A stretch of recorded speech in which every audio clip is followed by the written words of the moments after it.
Is it doing that? There we go.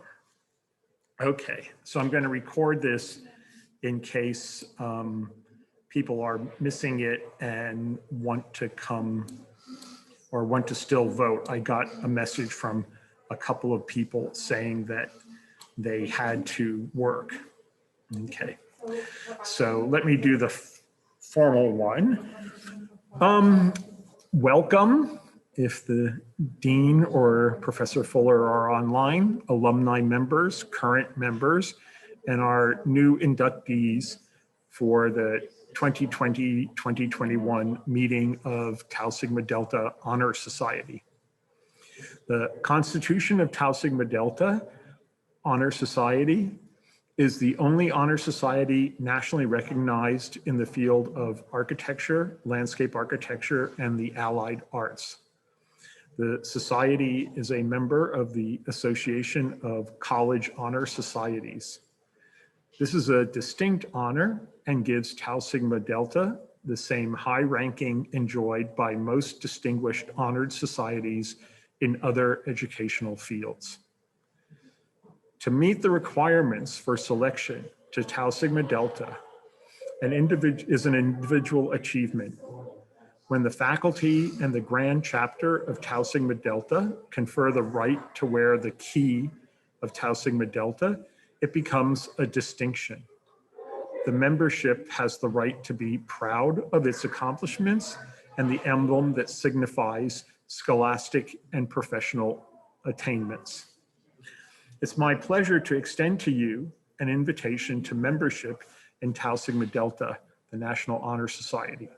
The University of Hartford Gamma Nu chapter of Tau Sigma Delta is made up of students who have distinguished themselves in their architectural education and academically reflects the top 20% of the student body. Members are selected entirely based on scholarship without regard to race, creed, sex, or national orientation. With that, let me welcome our three new members. I think only one of them is here with us right now. They are Magic Santos, Gordon Brunsky, and Alyssa Rankin. Okay. Okay, having said that, Gordon, welcome to the club. Thank you.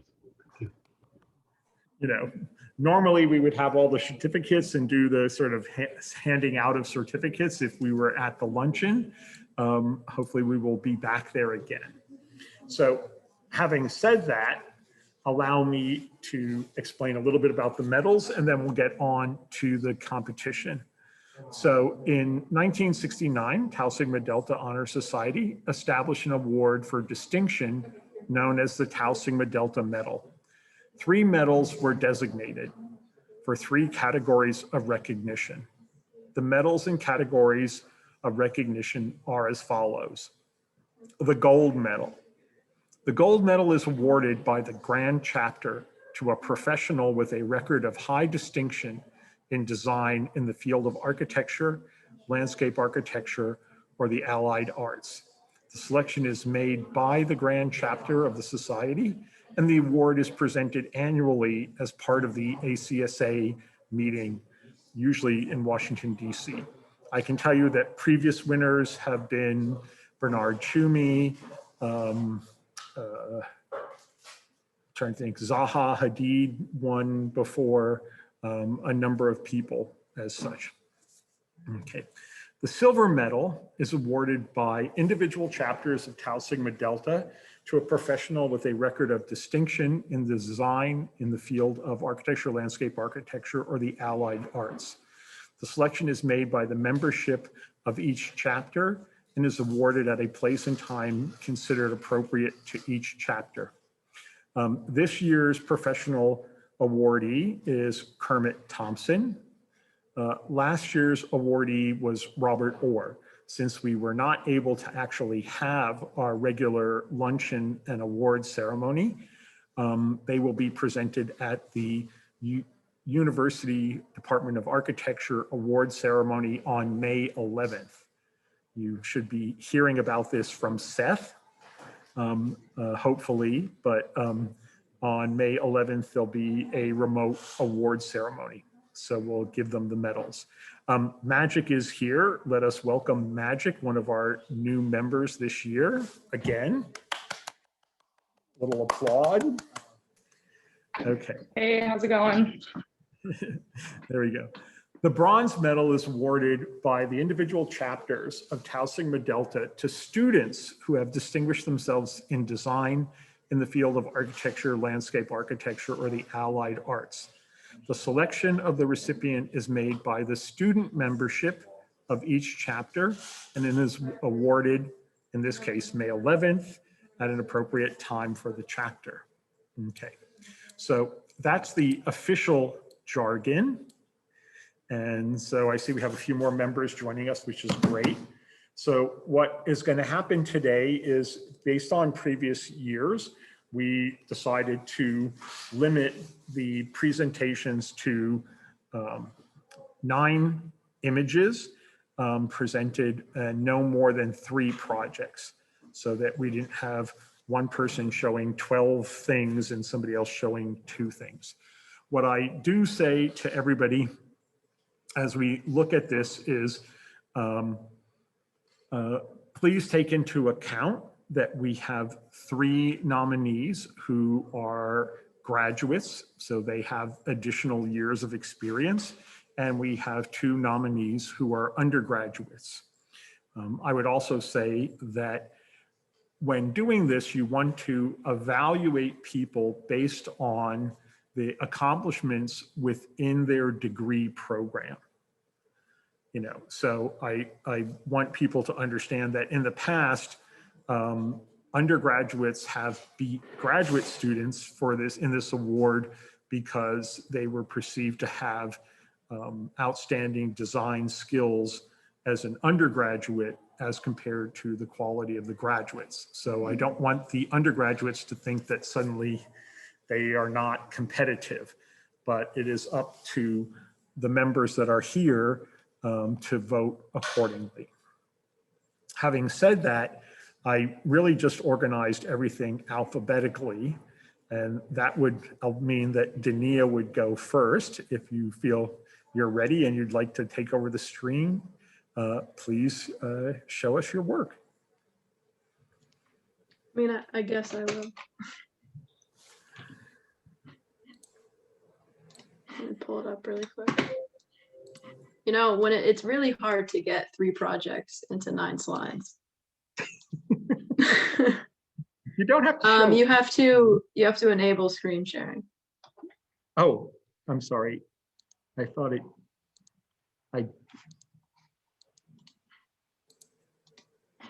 is that enabled? Yeah, we're good now. Okay. And let me go to full screen. All right, you guys can see this okay? All right. So to start off with, for the first project, I added in the Nicholson residence. All of these are grad projects for anybody who doesn't know. And the goal was to create a unique vacation home that could potentially become a permanent residency. And the project is located in St. Lucia in the Caribbean islands. It's located on a site that has a 45-degree slope, so topography played a major role in the development of this. And the goal was to work with the homeowners to create their dream residency and to blend into the topography while also standing out.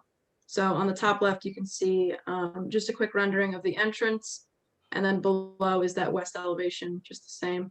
On the top right is a site axonometric. You can see how it kind of blends into the site here. And just to give you kind of a general overall site location and how it fits on that site. And then that bottom right is, you can see the tapered elements as to how it kind of fits into the topography and rides a little bit with it as you slope down. The building also goes down with it. On the top left is the first floor, and then the second floor is located next to it. And then all the way on the right, you can see a view diagram.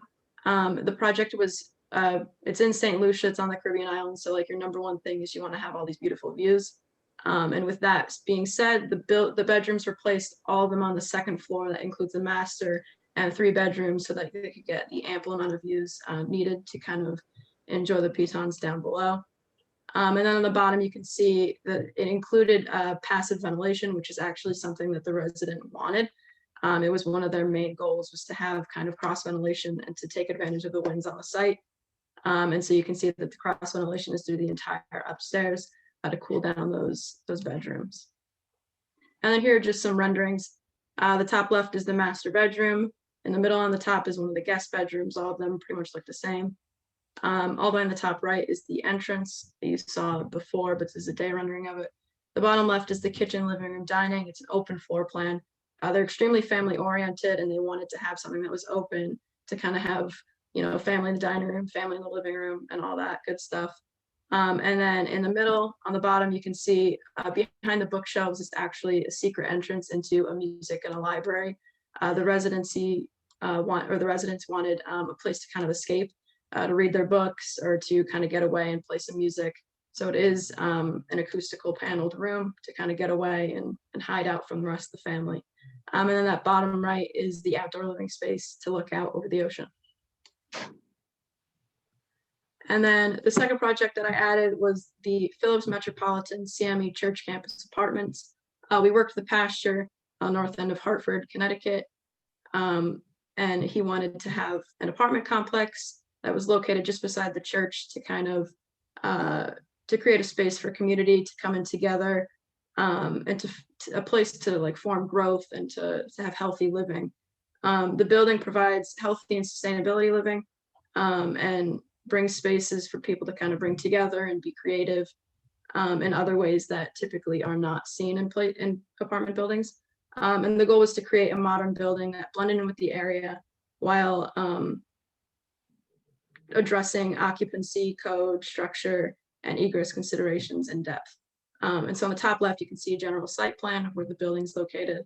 And on the top right are just some general floor plans, so you can kind of see how the apartment layouts are and how they fit into the general floor plan. The bottom left is a courtyard view. From that central courtyard, you can see over here. And then below is a longitudinal section of that bridge just over the courtyard that you see up here. And then on the bottom right is the actual interior of the bridge, which also serves as an indoor garden space for any of the residents after spring and summer. And then, like I said before, it provides sustainability and kind of a passive design here. There's an entire solar spine that goes throughout the entire building, which provides ample amount of solar panels to kind of bring down the pricing of the overall apartment complex. The design also includes stack ventilation throughout the entire solar spine, along with the greenhouse effect. And then on the bottom left, you can see just kind of the passive elements of it with a green roof to kind of reduce heat island effect, the solar spine, and then there's thermal mass within it, and also the greenhouse that's within it. And then just as I said before, the goal of this project was to kind of go through occupancy, egress, and structure in depth. So on the top left, you can see maximum common path of egress travel. That was one thing that we had to go through and do. And then on the top right, it's just another aerial view. Bottom left shows structural diagrams to go over primary and secondary and tertiary, and how that structure kind of laid out with CLT panels. And on the bottom right is an HVAC system diagram of how the HVAC layout works throughout all of the building.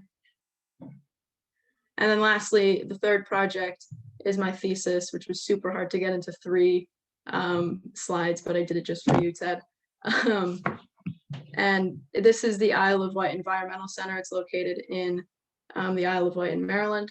The goal was to create a post-human space to not only exclude humans, but to kind of set them aside from the general purpose of design. The LEED Platinum Center includes solar collection, rainwater collection, along with composting facilities, green roofs, natural ventilation, and indoor environmental air quality. And the goal was to create an environmentally friendly environmental center. And as crazy as that sounds, not all environmental centers are environmentally friendly. And so on the top left is just an overall site plan of how it fits on the site. The bottom left shows those the indoor environmental air quality of how every indoor space has a view of the outdoors, which is extremely important for indoor living. And then the top right shows kind of the passive form analysis within all 6 of these buildings. Every single one is oriented towards the sun path and the wind, and also to collect rainwater. So we wanted to make sure that every single one had those entities in it. And like I said before, it does do rainwater collection. There are 3 cisterns located throughout the site. It has green roofs to support kind of, as I called it, critter growth, but it's just some animals that can go up top and plants, and just to also avoid heat island effect. And then the bottom right shows the solar collection. And then just kind of what made it post-human. On the top left is the habitat section. Like I said, putting humans aside, how can we make this for other animals? And so throughout the entire complex, there are 4 sections within the section. There's the mammal cave down below, which is houses foxes, deer, coyotes, raccoons, stuff like that. And then the deck level actually has little niches in it that can accommodate for rodents to live. Above that is the bird zone, which on the right you can see the bird-friendly design is throughout the entire center, with nesting spaces in the facade. There's no corners glazed that confuses birds. And then there's also frick glazing and bird screens to protect birds from collision, because it's the #1 death for birds. And then on the top is the critter roof that I said before. There's green roofs located throughout it that kind of houses butterflies and insects. And then the vertical path that kind of goes through all of these sections are trees, and they connect all the animals to it. And then the bottom left is just some renderings of the office building. That's just one of the 6 buildings. And then the observatory building, you can see views that they would see, and how they can look out and watch all the migratory birds throughout the environmental center. And then the bottom right is just a picture of the post-human world and what it kind of is going to look like. It also focused on rising sea levels. So the top left shows rising sea levels as it would be every 50 years if we don't do anything about it, and kind of how the building takes place within that. The top right is just an overview of the environmental center from the bridge that comes from Ocean City, Maryland, if you guys have ever been there. And then the bottom left, once again, is an image of post-human world and what it's going to look like. And then the bottom right is just that environmental center main entry. And that is all I have. So if you guys have any questions, feel free to ask me, but that's it. Thank you very much. Beautiful work as always. Thank you. And so that's Dania Fraska. Next, we have Andrew Peterson. Share my screen.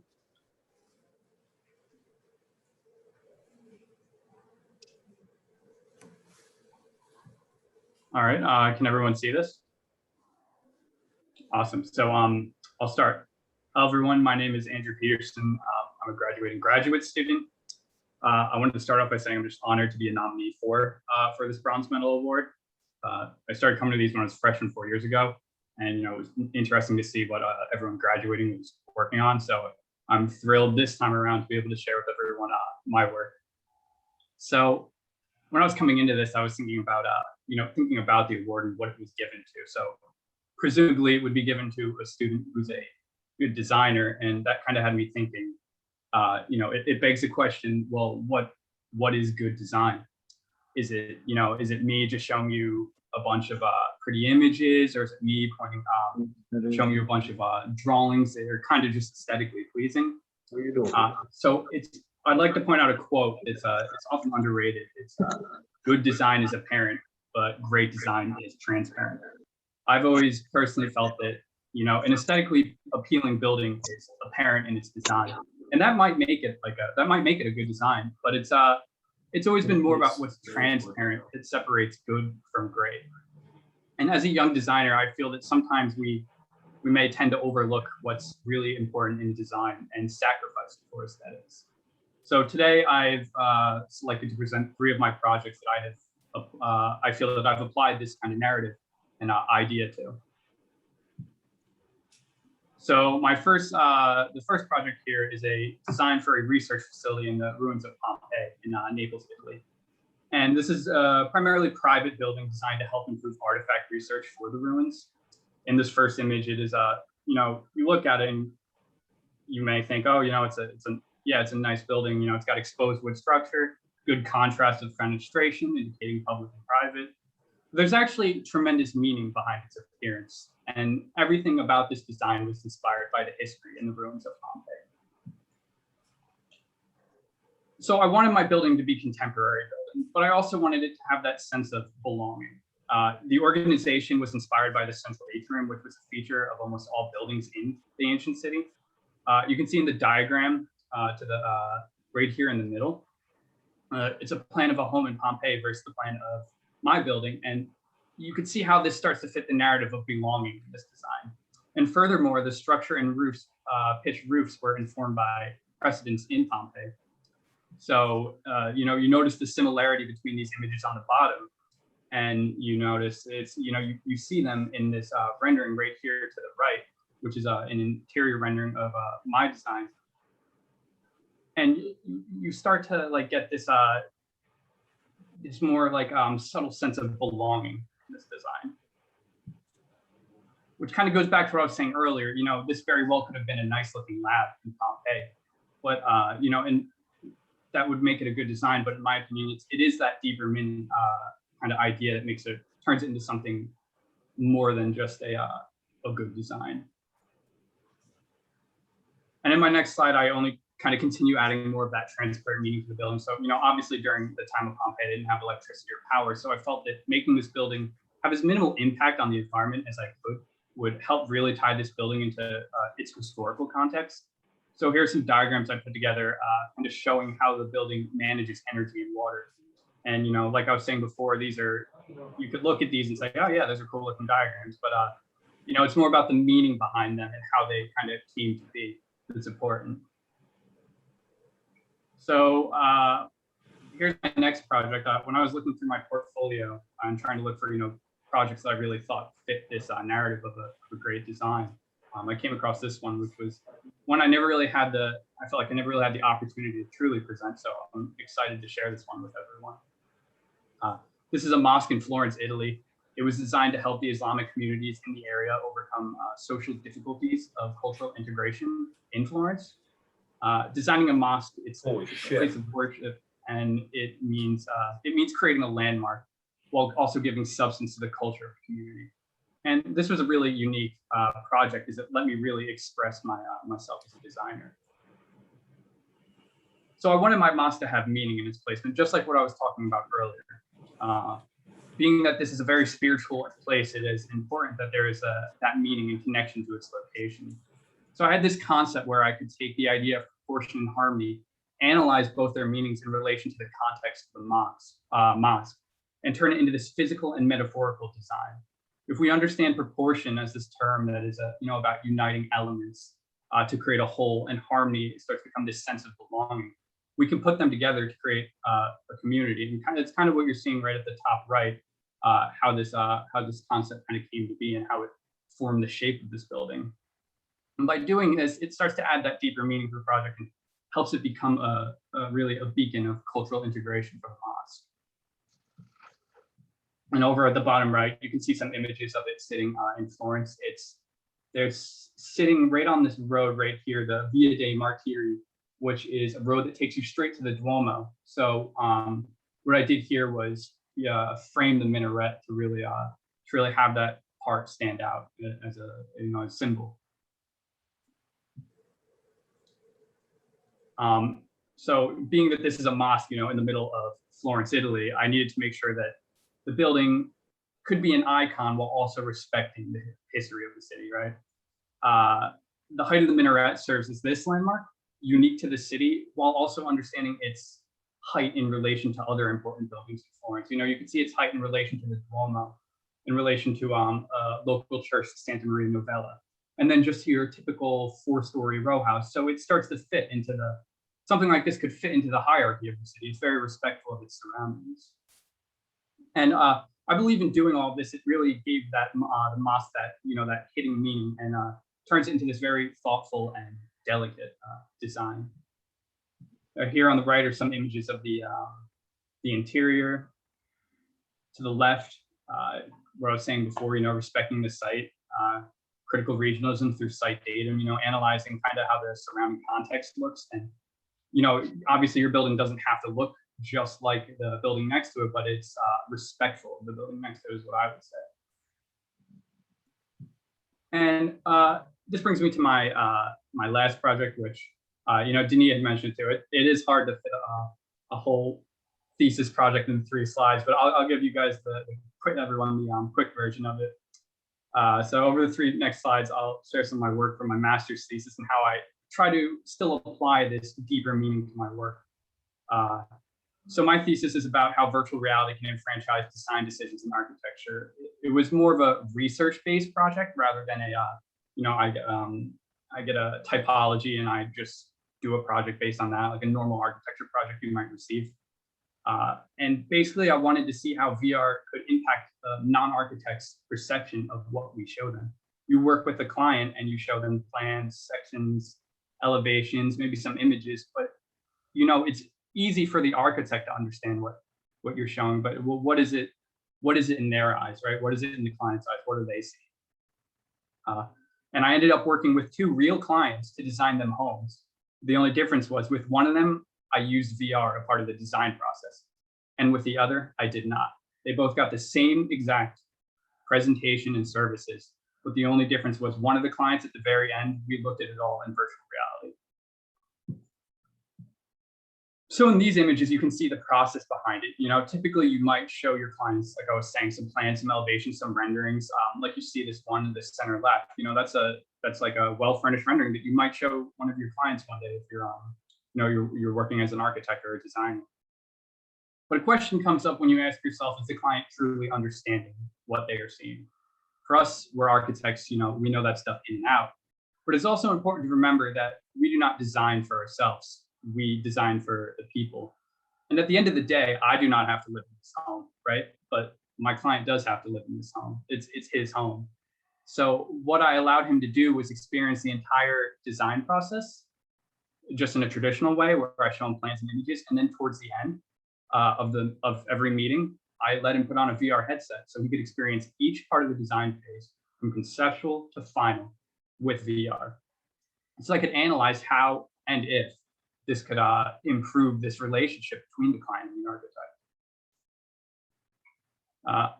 I found that using VR had a significant effect on my client. Primarily, I noticed improvements in my client's perception of the project through these 5 categories: the scale, spatial orientation, form and space, circulation and approach, and the overall client engagement level during the meetings.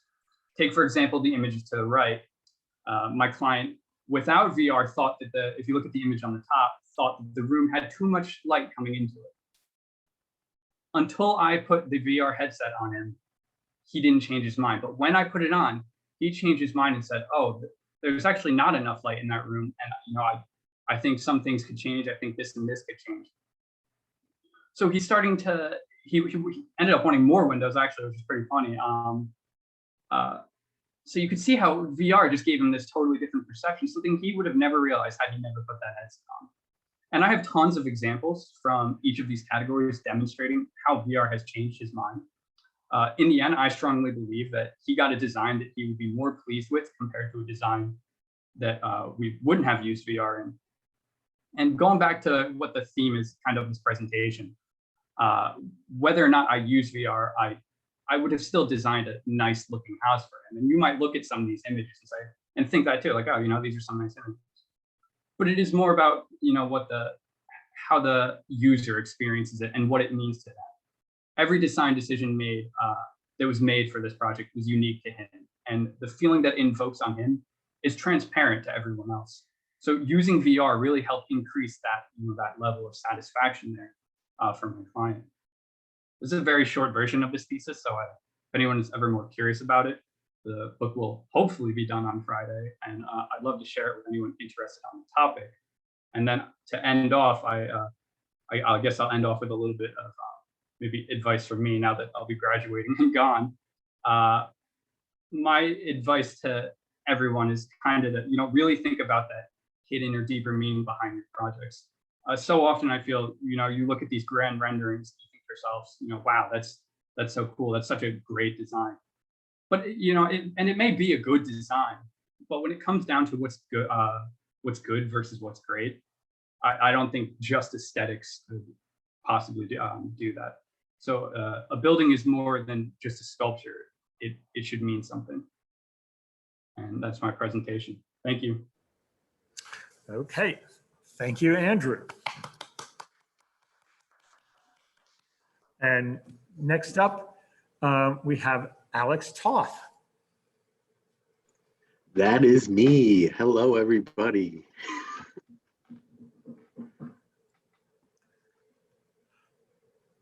All right. So, hi, everybody. I am Alexander Toth. Most people call me Alex, and that's how I like it. Going off of Andrew, I'm going to start with a quote as well. A design isn't finished until someone is using it. And that is from Brenda Laurel. The reason why I said that quote is because I really like to design a building that seems to be where it's going to be.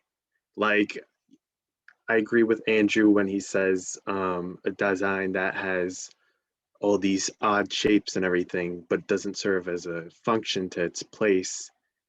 It doesn't really satisfy the true person who's going to be using that building. So I always like to design at a place. I always like to design for within the location and thinking about who's going to be using the building and what's around the building and all that. So for my first project, I did a mixed use building located on Main Street, Hartford, Connecticut. Dania also showed this as one of her projects. So it is a mixed use building.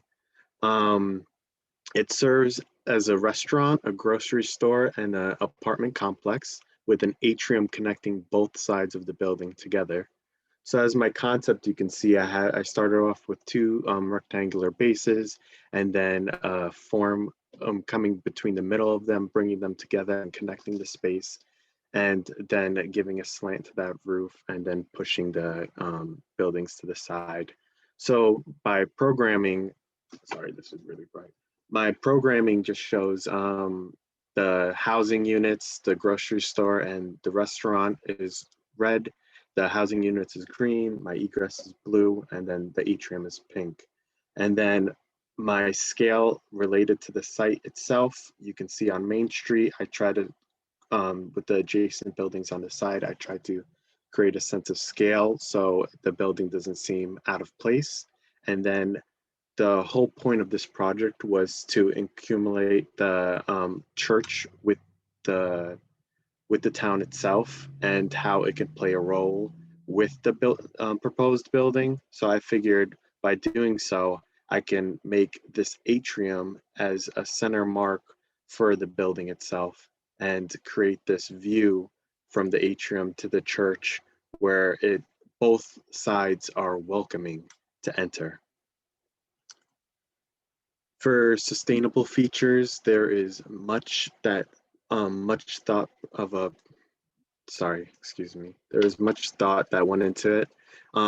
There's a white roof, there's a green wall, low VOCs, which is volcanic organic compounds when using in paints and woods.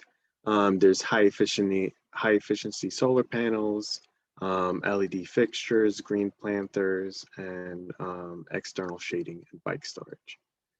And then on the side is a typical apartment module layout. It's a 2-bedroom unit with a living room and a kitchen, and then 2 bathrooms and a dining room. And then on the side is a rendering of what a possibility of an apartment can look like. And then for the ending of this project, I just wanted to highlight my atrium with this nice rendering. It serves as a lobby and entrance space for these apartment complexes. So inside is this beautiful tree to kind of it's this beautiful tree. That's what it is. I'm butchering this, so I apologize. There's bike storage located inside, and there's a green wall, and then people could go on. There's these atrium areas where there's an observation deck where these residents can come and view the atrium, and say if there's like an art show going on, or a live performance of like a guitarist or something, they can view it from their balconies from above. So my next project is a residential home located in St. Lucia. Also, Dania went over this project as well in our fall term. And the clients really wanted an open space where they were able to connect with their family and be able to be involved with what one another is doing, but also have these private spaces where they're allowed to escape from that any time of day and just be by themselves and independently reading a book or working on like an art piece or something like that. So my first floor is a combined kitchen, dining room, and living room. And I have the master bedroom located on the first floor. So when the clients get older, they would not have to use the stairs. My second floor includes the 2 other bedrooms with a shared bathroom and then an activity room as well. For sustainable features, there are operable windows on the first and second floor. There's shading devices wrapped all around, so direct sunlight isn't going into this building, heating it up, which we wanted to prevent. So that's why I provided louvers. And then there is solar panels, a water collection system, and a solar water heater. And in this diagram, you can see the stack ventilation occurs when the operable windows are open, both on the lower bottom and then the roof. And I kind of didn't want to bombard you guys with plans or sections or stuff, so I just wanted my renderings to speak for itself. So here is this living room rendering. And then here is a kitchen rendering where they wanted a they expressed highly how they wanted an open kitchen to be able to communicate with one another and have a nice family gathering and just be able to have a great time together. And then for my final project, I literally just left it to an image, and I figured it'd be risky, but kind of cool just to go off one image just for a project.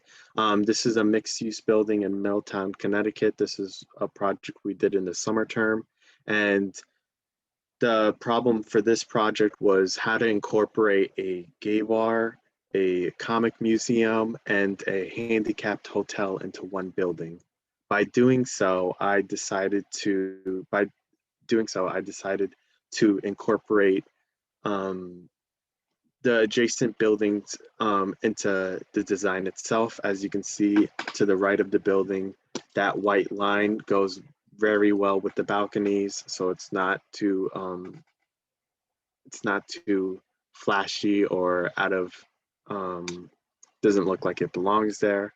And then there's this nice opening path where people can go into the comic museum, which is located in the middle of the building, and then the gay bar, which is a rooftop gay bar, which is located in the back of the building.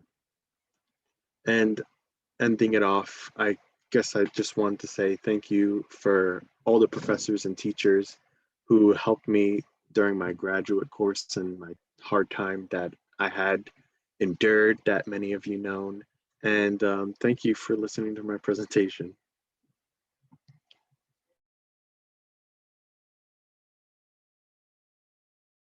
Okay, thank you, Alex. Now we'll switch over to our undergraduate presentations. So we'll have Eric go first, and then Brandon will follow Eric. Hi, can you guys hear me? Awesome. Share up real quick. Okay. I'll do that. Okay. And you guys can see my screen too, right? Okay, awesome, awesome. Okay. Hi, everyone. My name's Eric Cantor. I am a senior here at UHart, soon to be graduating, and also soon to be starting the accelerated grad program the next day. I am going to be showing you guys, sadly, only 2 projects for this presentation because, like everyone else said, it is really hard to condense them down into 9 slides. But I feel like it will still get the same impact across of some of the other presentations. So the first project that I'm showing you guys is my archaeology laboratory in Pompeii, Italy. Andrew kind of touched onto this site earlier because it's the same project for the same studio, essentially. My goal with this project was to kind of, I guess, be an interpretation of what a sustainable building would be in the modern day, designed as with a Roman design over it, I would say. You know, if it draws on a lot of elements of some of the old Roman structures, such as the Roman domus. A good example is the House of the Faun that's in the city itself. And, you know, it's the same, it uses that, that precedent as a pretty major organizing principle with how you're supposed to proceed through it. So the site is located directly south of the old city of Pompeii, as you can see highlighted there. And it, like I said before, it aims to become the meeting point between the old and the new. And some other precedents that I drew upon besides the House of the Faun was the Parthenon Museum for materiality and how to approach building a newer building on such an old and respected area. And also the Modern Art Museum of Fort Worth, mainly for form in what I was looking for and how the building should look in the early stages. So some important aspects that this project covers is cross and stack natural ventilation, some rainwater collection, sun shading, has properly zoned and distributed heat and ventilation systems.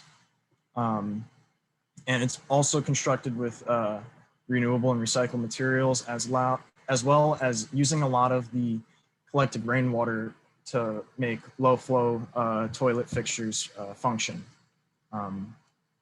So as you can see here, the site plan down below, the site itself didn't really have any grade changes across it. It was really a relatively flat site, which made designing it a little bit easier with not having to take into account any challenges with elevation as much.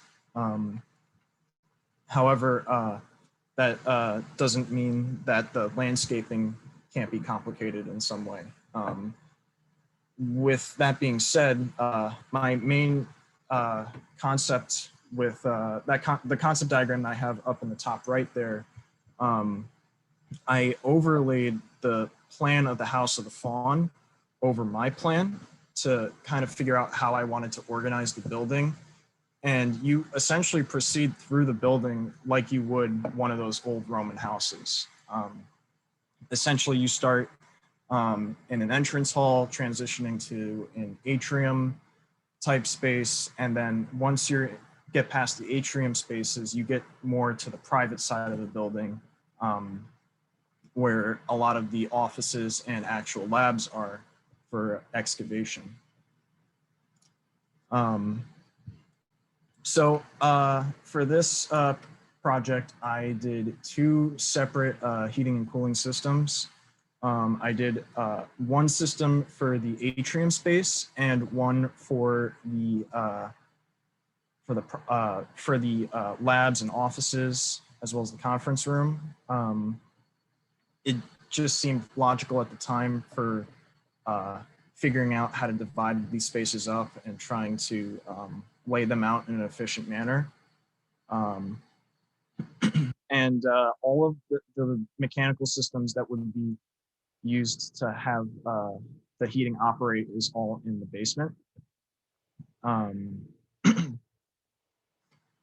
And I also have my wall section on the right there, just to give an idea of how the building is constructed and what comprises the wall as well.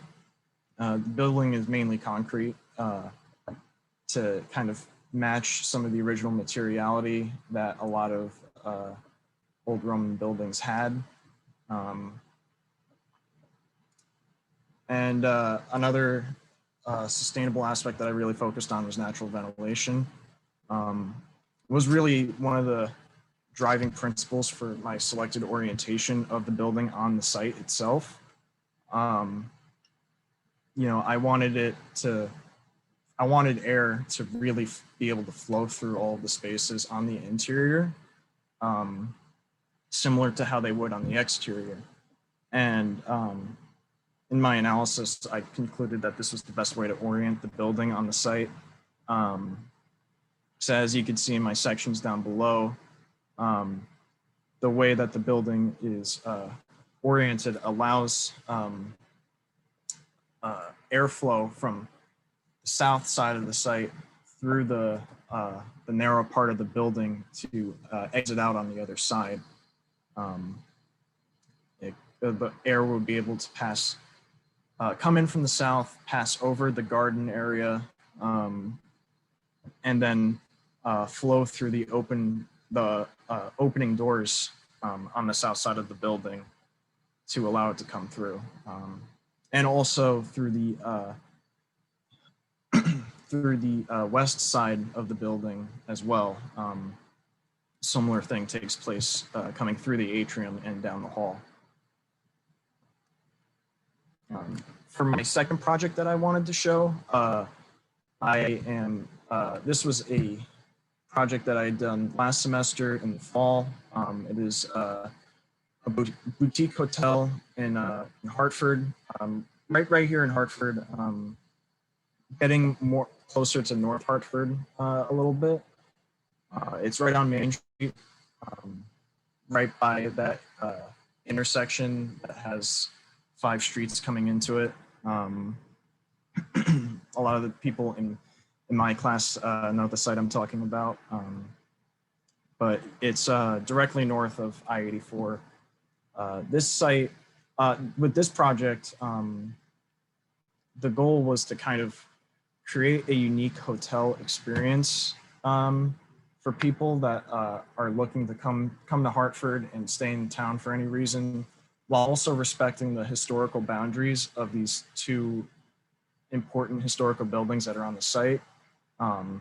One is called the Flatiron Building, and the other one is called the Arrowhead Cafe. And you can look it up. They're both on the historical index for Hartford, Connecticut, meaning historic preservation guidelines have to apply to them if any type of renovations occur at any point.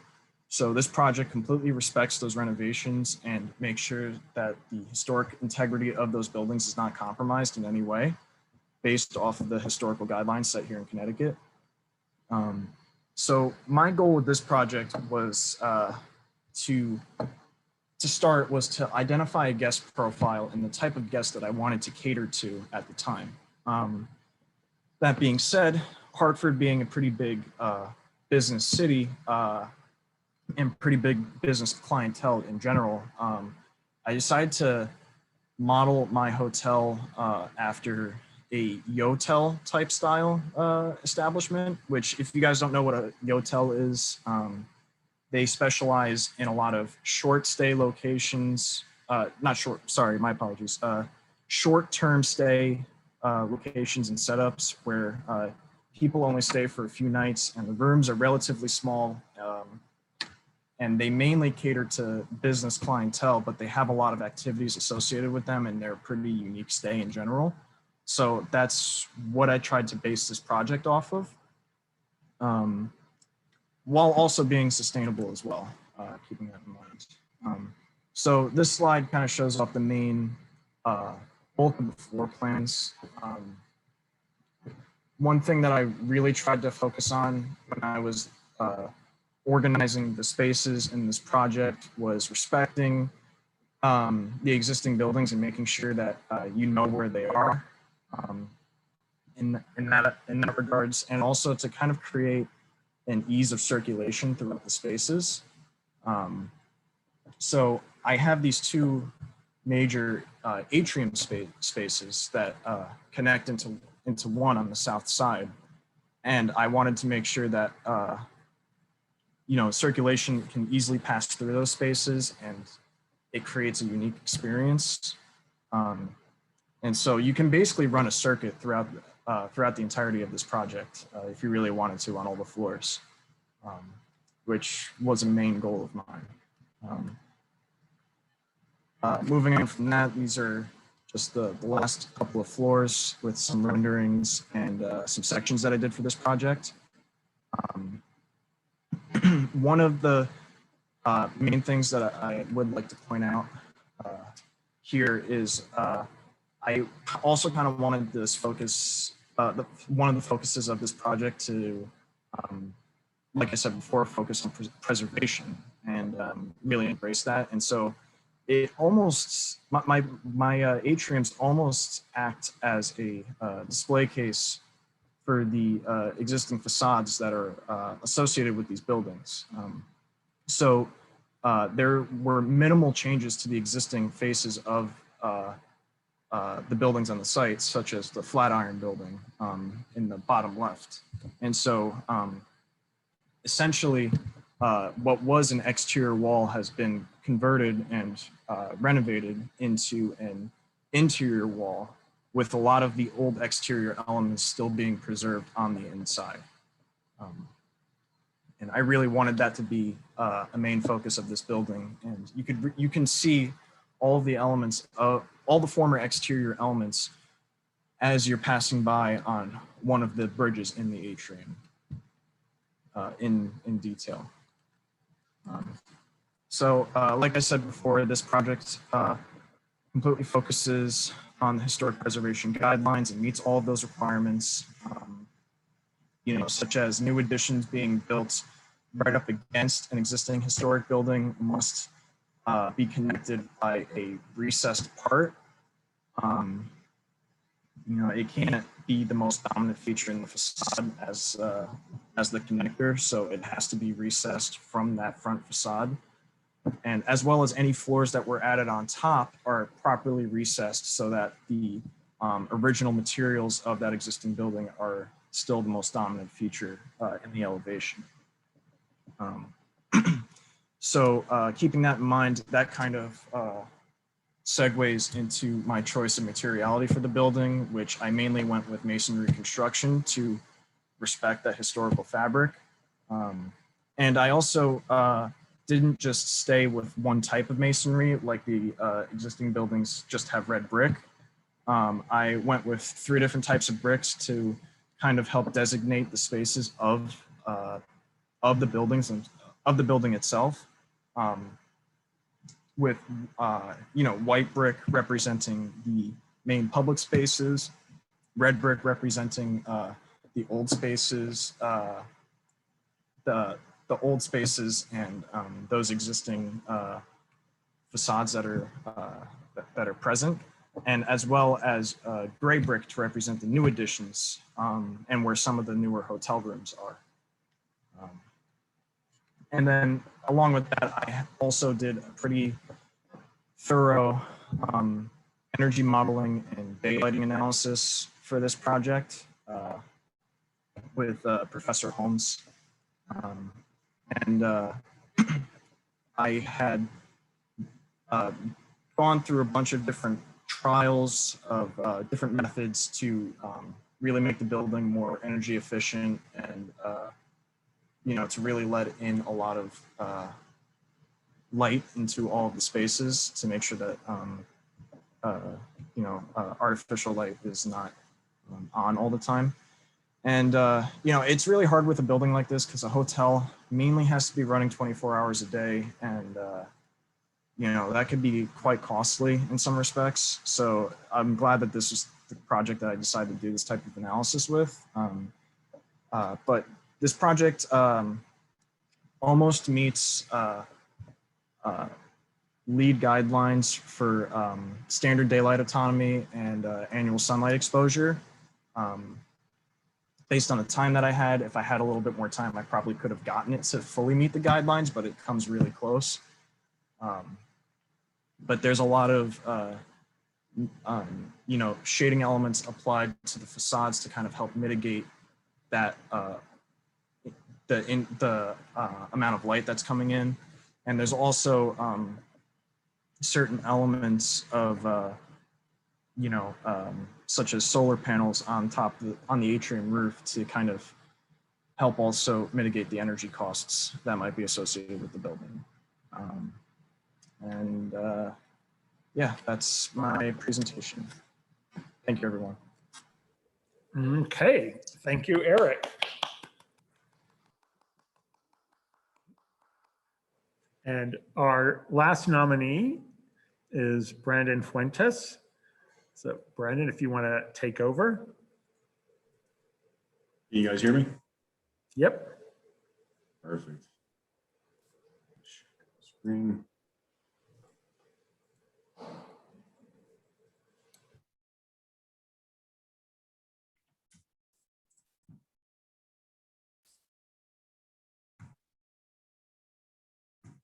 You can see my screen, right? Wait, other way. Other way. Yeah. I don't know why it's doing that.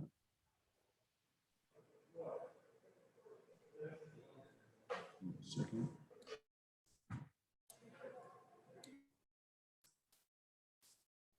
All right, can you see it now? All right. Good. Oh, shoot. Keeps going that way.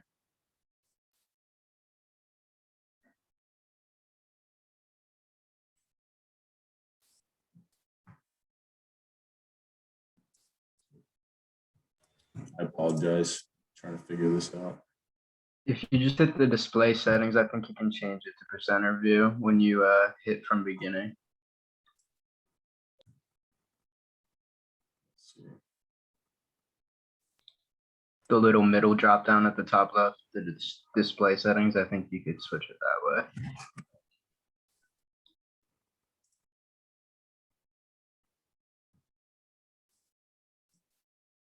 Okay, there we go. You guys can see it now.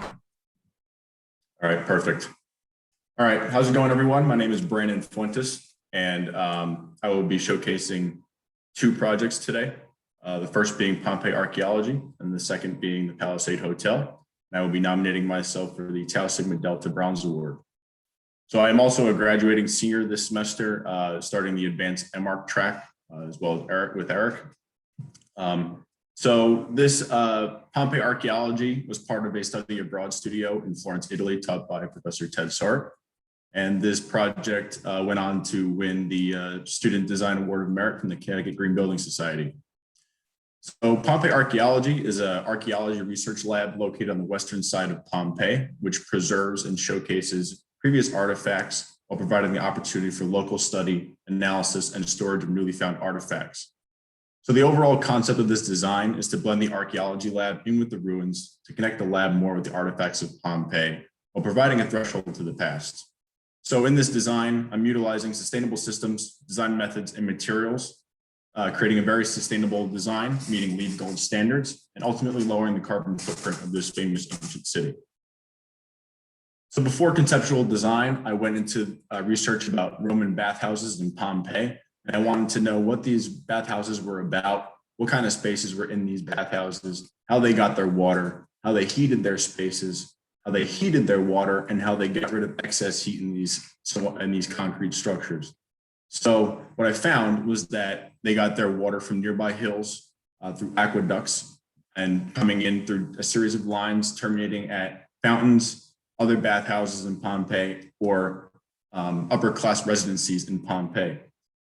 They heated their spaces by having their floors above, suspended on little columns and cavities between the walls to have a continuously burning fire or furnace to radiate heat underneath the floors and up through the walls to heat the floor and the spaces in this building, in these bathhouses.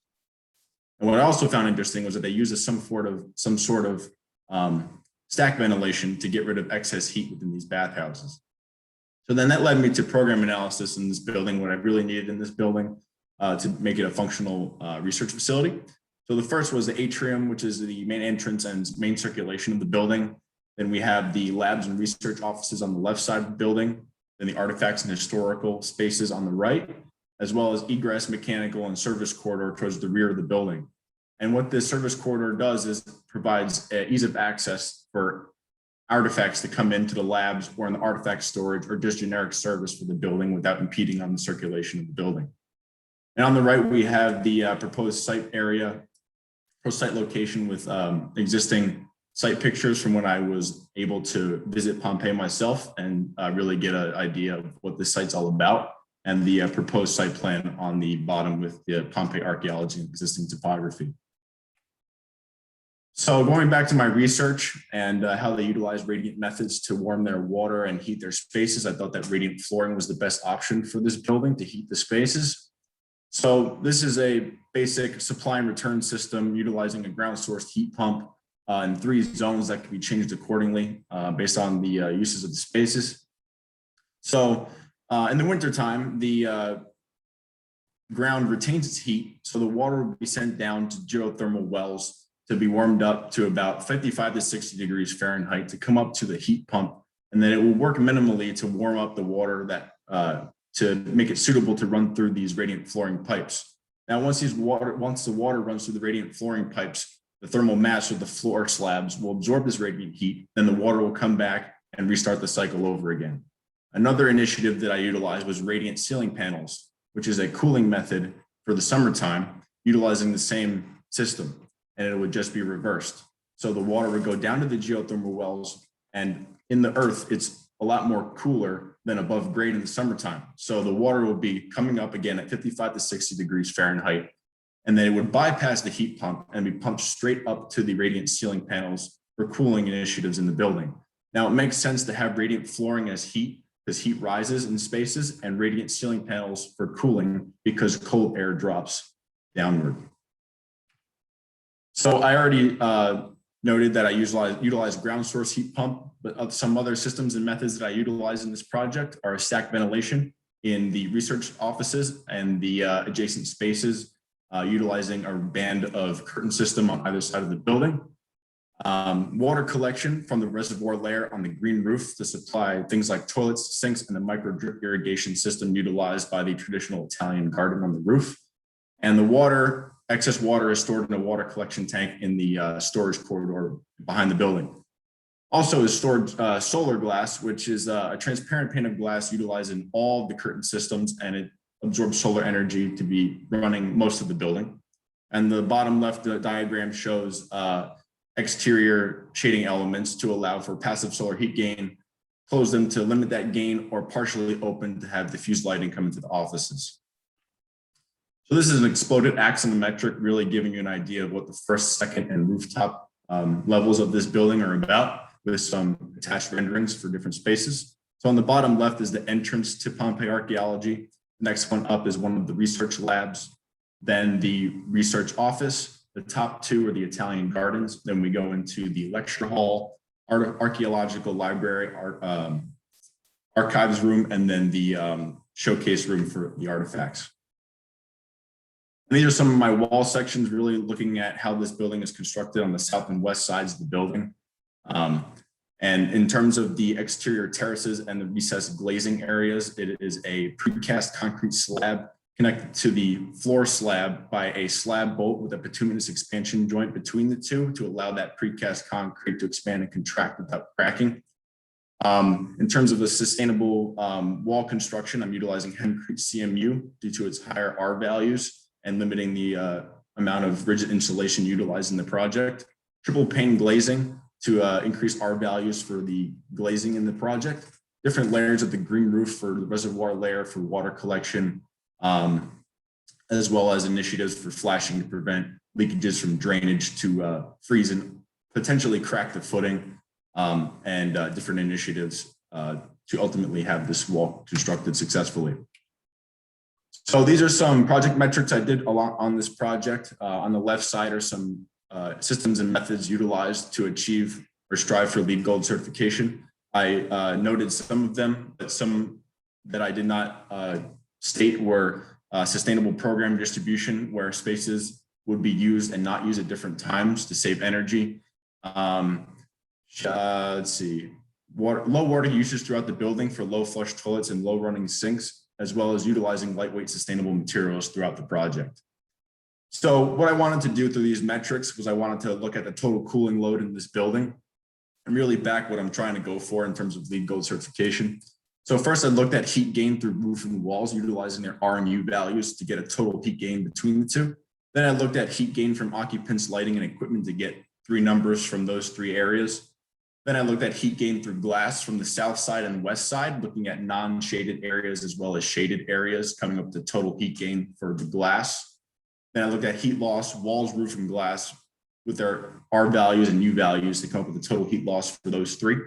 Then coming up with the total heat gain between the walls, roof, glass, occupants, lighting, and equipment, with utilizing a latent heat gain of 50%, which is considered tight, to ultimately coming up with a total cooling load of 265,145.886 BTUs per hour. Now, a similar set of calculations were done for a typical building construction total cooling load, and that came out to be 393,788.725 BTUs per hour. So as you can see, my building compared to the typical building construction total cooling load is performing a lot more efficiently than a typical building that you would construct and you would do these calculations on. So the second project I wanted to showcase is the Palisade Hotel, which is an adaptive reuse project that's off of Main and High Street in Hartford, Connecticut. It's the same site that Eric stated before in his presentation. So the goal of this project is to really revitalize this corner parcel while integrating these 2 existing buildings, while integrating the Dono development along Main Street, or paying homage to the Dono development along Main Street. I was given the clientele of an unspecified developer that was really looking for a boutique hotel that provides 80 hotel units. And in my case, I was going more for the business clients coming in as guests for this hotel. And he wanted to maximize the parcel potential development while integrating, again, these buildings on the parcel. And these are some diagrams of my process of how it came to be during my design phases. And then going into this building, I really went into building analysis with this project. Before I go into that, on the left side is the first floor plan with the site plan, a south rendering, and a section of the building, really showing the different spaces and the materiality of rustic feel that I wanted to go for within the building. In the middle, we have daylighting analysis, which the top 2 diagrams show the building without those shading ribbons going up the side of the building. And then the bottom 2 show the shading elements on the building. So without the shading elements, I have a SDA value of 56%, which is within sustainable LEED standards, and an ASE value of 24%, which is just outside of LEED standards. And then for this shading elements integrated onto the building, we have 50% SDA, which is just outside of LEED standards, and 20%. So you want to have a higher SDA value and a lower ASE to optimize daylighting in your building. So it really came down to what the client wanted, if you wanted to have balcony experiences for guests, or he wanted to have a sustainable SDA value. So it really comes down to give and take kind of thing. Then on the right side, we have a reflected ceiling plan utilizing typical can lights for the units, as well as these cove lights for the hallways, really paying homage to the rustic feel in this hotel. Then on the right, we have a typical branch fire protection system within this building, utilizing the municipal water main from Main Street. I'm utilizing concealed pendant sprinkler heads within the units and upright sprinkler heads in the hallways. And the dashed black line denotes drop ceilings within these units, and every egress stair in this hotel is a pressurized stairwell to limit the limit the need of sprinklers within these egress stairwells. Then I'm going into domestic hot water supply, cold water supply, sewer lines, and venting lines. So I have 4 mains coming up from a mechanical shaft branching to each bathroom within the units. And in terms of drainage for sewer and venting, a venting line is going into these bathrooms no more than 5 feet from each fixture, and venting on either side of the building to ensure proper flow of sewer down to the municipal sewer main. Then we go into fan coil units. I'm utilizing 2 types of fan coil units: vertical fan coil units and overhead fan coil units to heat and cool the building. So for fan coil units to operate correctly, we have hot water supply in return and chilled water supply in return. So I have those mains coming up and then branching off to these fan coil units, and the fan coil units are dispersed into this floor plan accordingly based on, again, size of the units. And then below we have a energy analysis of the building performance in this hotel. So the baseline concept was cooling equipment tonnage was 196.9 tons, an EUI of 79, and an annual energy cost of almost $210,000.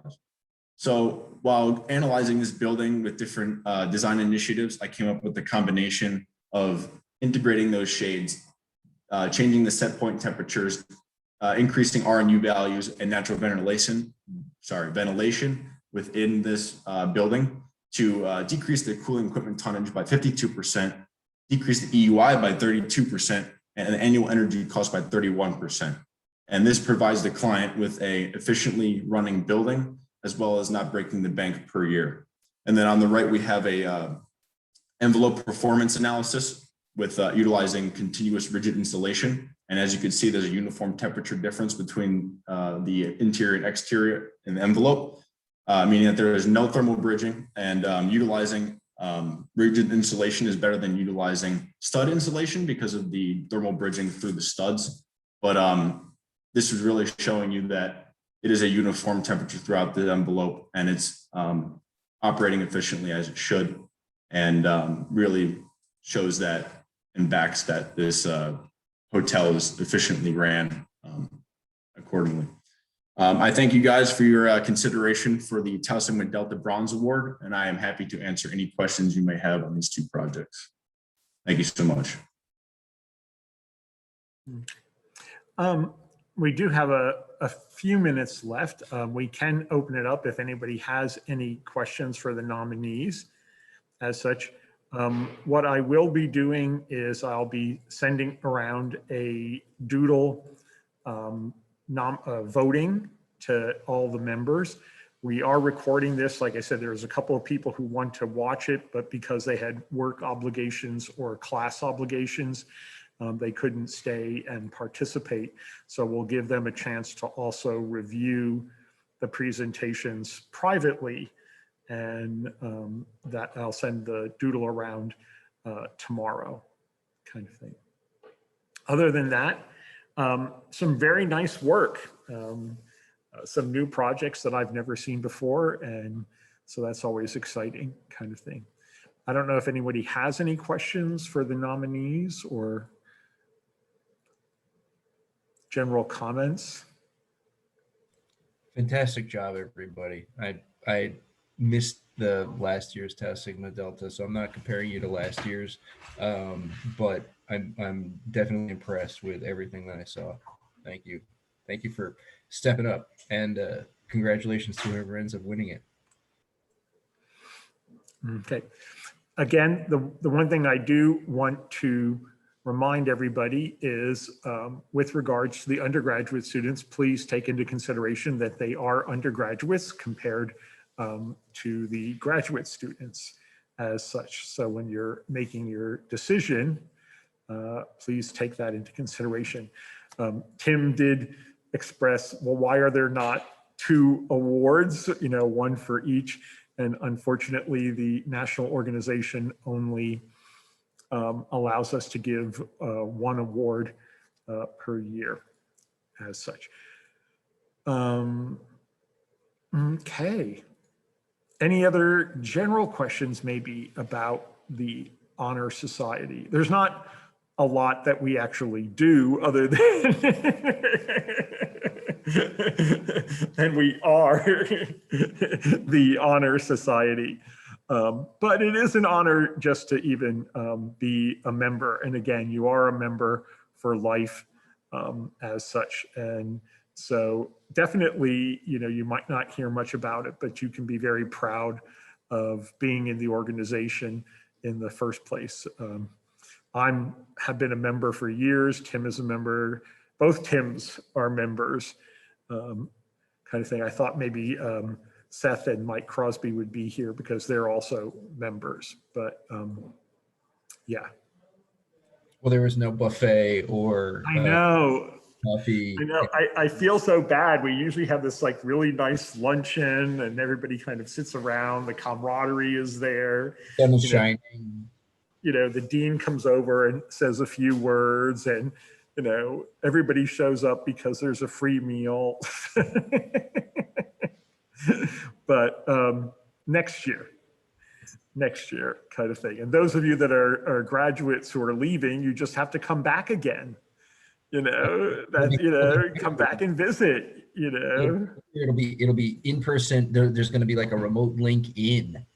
I thought about that. As long as we're just talking for a minute, I did think about that because many of our members are local who have just merely graduated. But I think for next spring, I'm going to hit the administration up and just basically say we should invite our alumni members to come for the luncheon and maybe make it a reception instead of a luncheon, and kind of that kind of thing.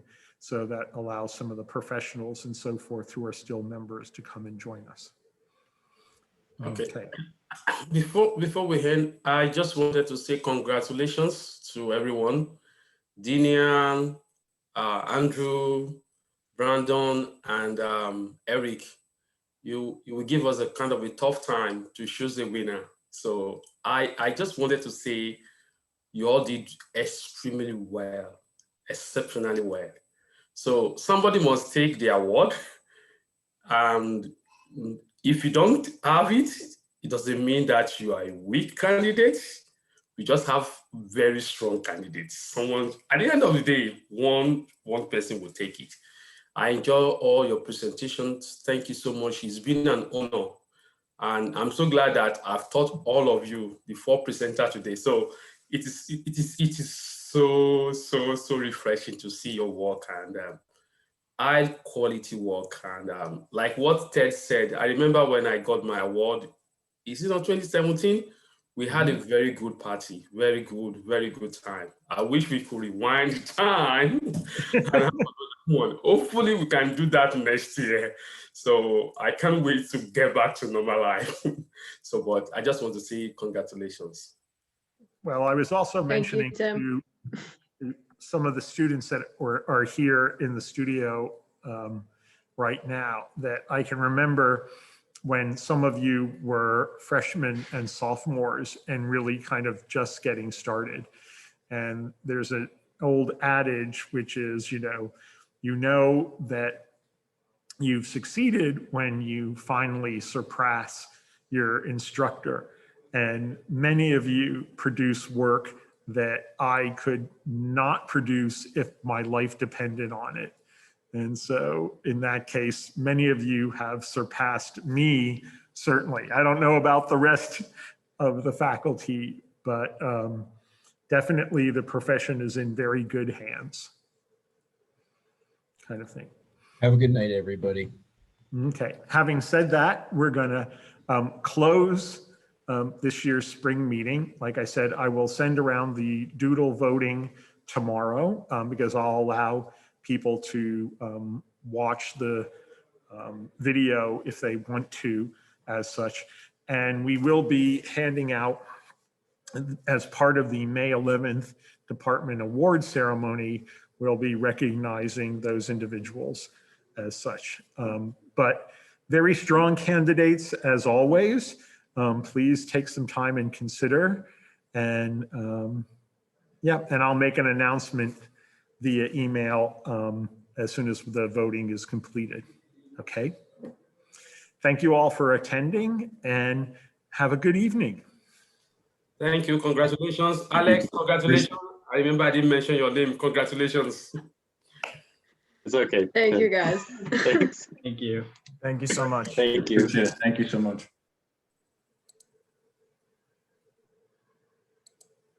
See you, Ted. Bye-bye.